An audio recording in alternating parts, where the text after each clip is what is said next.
It was December 2022. My girlfriend Charlotte and I were driving to the Pocono Mountains. We had rented a super cozy looking Airbnb decked out with Christmas decorations, and it was nicely located with a nice view, big property, and not far from a cute little village. To make things even more festive feeling, there was a snowstorm coming that night, so we set out on the road a little earlier to allow us time to get groceries and everything set up in the Airbnb. From the city to the Poconos was about 4 hours. We made decent time. We stopped at a Family Dollar for some snacks and groceries, and then we went straight to the Airbnb. We turned towards the uphill gravel road through a clearing in the trees that led to the property. The house was surrounded by woods. It had a big deck with a hot tub on it, which was very appealing, especially the idea of sitting in it during a snowstorm. There were a bunch of Christmas decorations on the property, including some light-up reindeer, a big snowman, and big decorative candy canes lining the walkway to the front deck. We had to take a few trips to and from the car to bring everything inside. First impression, the place had a very comfy feeling as we expected from the pictures. It had a Christmas tree in one corner, stockings hung on the walls, and a bunch of smaller decorations scattered about. It had that very welcoming smell of wood that you'd expect in a country log cabin, though it was more so just a regular house. Then I realized why. There was a stack of logs next to a big fireplace in the living room. There were 3 bedrooms, though of course we only needed 1. We put our luggage and such in a second bedroom. I did the usual stuff like inspect the fridge, turn on the TV to see if there's cable or Netflix, and look out all the windows. There was an upstairs, but it was more of a loft with a pool table and a couple of couches. Then there was a basement. For the hell of it, I went down to check out the basement. It was fairly big relative to the size of the house. It felt disconnected from the Airbnb though. It wasn't furnished for hanging out in. It was dark and cold and felt more like a space to do laundry and a workspace. Then there was a knock at the front door. I hurried up to answer it, and there was a guy who looked to be in his late 40s. He was wearing gray sweatpants and a ripped up yellowish brown jacket. He smiled at me and said, "How are you folks doing?" I replied good and asked him if he was the Airbnb host. He replied he runs the place with his brother. I asked for his name and he said Tom. Tom said he lives just up the road next door if my girl and I need anything. I thanked him and then he walked away. I found it interesting that he knew I was with my girlfriend. Charlotte didn't come to the door, but maybe his brother told him about us. I did have a conversation with Mike the host about it being my girlfriend and I wanting to do something festive. It was pitch black out and it was snowing. We cranked up the heat in the house and started preparing the dinner we bought, which was chicken thighs, broccoli, potatoes, and cornbread. It was pretty grab bag. We ate on the couch with the Christmas tree lights on in the corner, giving the room a nice comfy glow as we watched the Polar Express.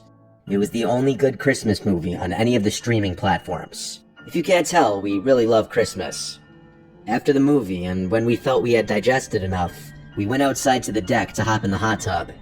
I turned on all the decorations and Christmas lights in the front yard, and as we sat in the hot tub watching the snow fall, it felt like bliss, until the bubbles on the hot tub stopped, and it went silent.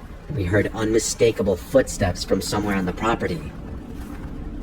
Charlotte and I looked at one another. I asked her if I should shout who's there, but she said no.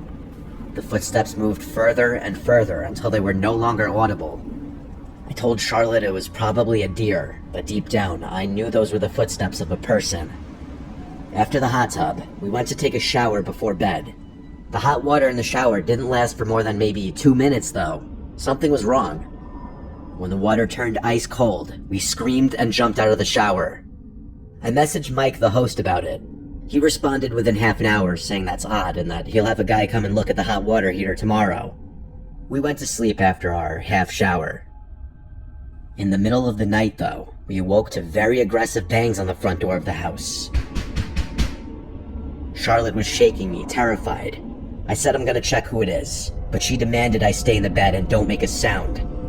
Honestly, I was glad she said that. No part of me wanted to know who was at the door in the middle of the night.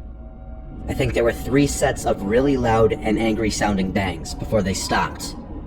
We sat upright for a few minutes in silence, whispering to each other. I went over to lock the bedroom door for added security, I guess. Minutes dragged along, but ultimately, after about half an hour of sitting wide awake, we eventually drifted back off to sleep. First thing in the morning, I messaged Mike again about the knocks at the door. He answered more quickly this time, seeming pretty confused like us. He basically said how strange that is. He didn't know why anyone would be roaming around late at night like that. He said if anything like that happens again, that we should alert the authorities. Honestly, not the most reassuring response, but I mean, he was right. What else could he tell us? Grab a gun and shoot whoever was at the door? I didn't want to keep complaining to Mike constantly, but I mean, these were some valid concerns I was bringing up to him. There was a lot of snow outside, and it was a dark, cloudy day. There were still some flurries falling onto the ground. I went out to wipe the snow off my Jeep, and while I was doing so, I noticed footsteps in the snow. They looped around the house. I remembered the knocks from the night before, and wondered if it was from the same person. But these footprints looked fresh, and it snowed all night. Surely the footprints from last night would have filled in by now. I heard footsteps approaching now, actually, and I saw Tom walking from around my car. I told him about the hot water heater problem, and that Mike said they were sending someone to take a look at it. He said he knew and that he was here to take a look at it, actually. I also told him about the knocks at the door last night and the footprints in the snow. I even showed him. He looked at them and said there's a lot of strange folk out here that go snooping around at night. I asked if we should refrain from using the hot tub at night then, and he said no, that shouldn't be a problem. The people around here are harmless. He went inside into the house and walked around for a bit before walking down to the basement.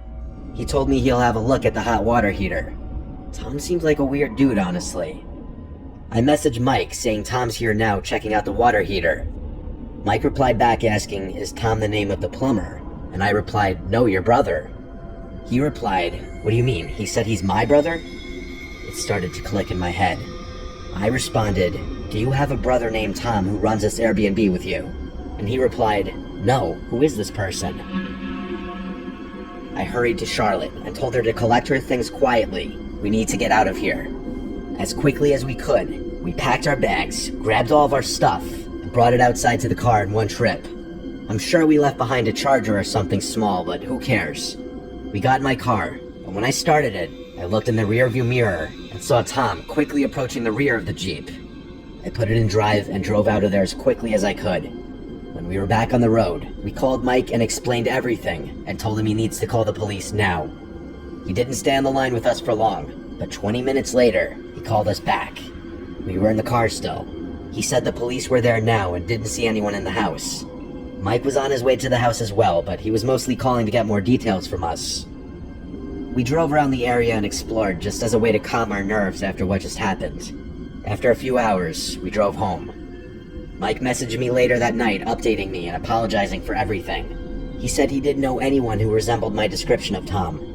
What disturbs me is that man was watching us the entire time, from the moment we arrived to when we were in the hot tub, and he was probably the one banging on the front door in the middle of the night. Who knows what his intentions were? It's a good thing we left when we did, though.